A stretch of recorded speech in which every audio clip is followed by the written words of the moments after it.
একটা নতুন রান্না করেছিলাম, ফুলকপি আলু ডিমের বড়া করে ঝাল।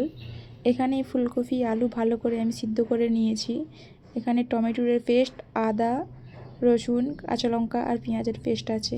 এদিকে আলু ফুলকপিটা সিদ্ধ করে ভালো করে আমি গ্লাস দিয়ে ছেনে নিয়েছি। তার মধ্যে আমি পেঁয়াজ কুচি, কাঁচা লঙ্কা কুচি আর ডিম, হলুদ গুঁড়ো, জিরে দিয়ে ভালো করে মাখিয়ে নিচ্ছি।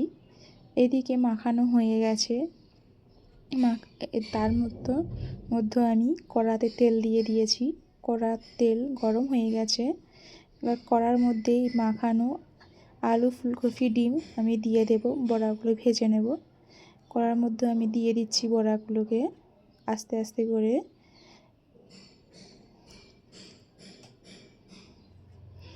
কারেন্টের চুলা তো খুব স্লোতে রান্না হয়। এদিকে সব বড়াগুলো দেওয়া হয়ে গেছে। এবার ভালো করে বড়াগুলোকে আমি ভেজে নেব। এক পাশে বড়া হয়ে গেছে, এদিকে আস্তে আস্তে করে বড়াগুলো আমি লউটে নিচ্ছি। প্রচুর নরম, ভেঙে যাচ্ছে, প্রচুর সাবধানে লউটাতে হবে। এদিকে বড়াগুলো লউটানো হয়ে গেছে। দেখতে দেখতে সব বড়াগুলো ভাজা হয়ে গেছে।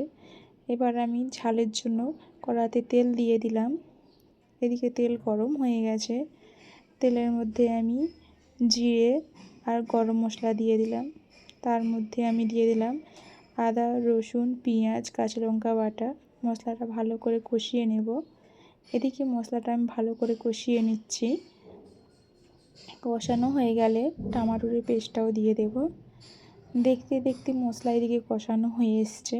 মশলার মধ্যে আমি হলুদ গুঁড়ো আর নুন দিয়ে দিলাম, আর হালকা পরিমাণে লঙ্কা গুঁড়ো দিলাম যাতে কালারটা এসে। এদিকে আবার ভালো করে আমি কষিয়ে নিচ্ছি। কষাতে কষাতে তারপরে আমি টমেটোর পেস্টটাও দিয়ে দেব। এদিকে মশলা কষানো হয়ে গেছে, মশলা থেকে তেল ছেড়ে দিয়েছে। পেস্ট করে রাখা টমেটোটাও দিয়ে দিলাম। দিয়ে ভালো করে এটাকে আমি কষিয়ে নিচ্ছি।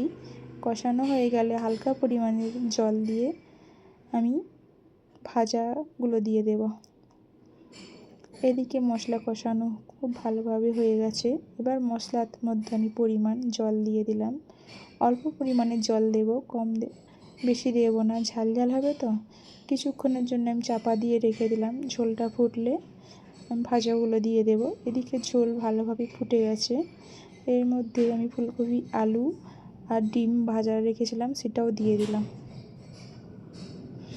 দিয়ে এটাকে ভালো করে নেড়ে চেড়ে আমি রেখে দিচ্ছি। বেশি নাড়াচাড়া করলে আবার ভেঙে যাবে। এদিকে হয়ে গেছে। এর উপর দিয়ে আমি হালকা পরিমাণের ঘি দিয়ে দিলাম। অনেক টেস্টি হয়েছিল। রান্না কমপ্লিট।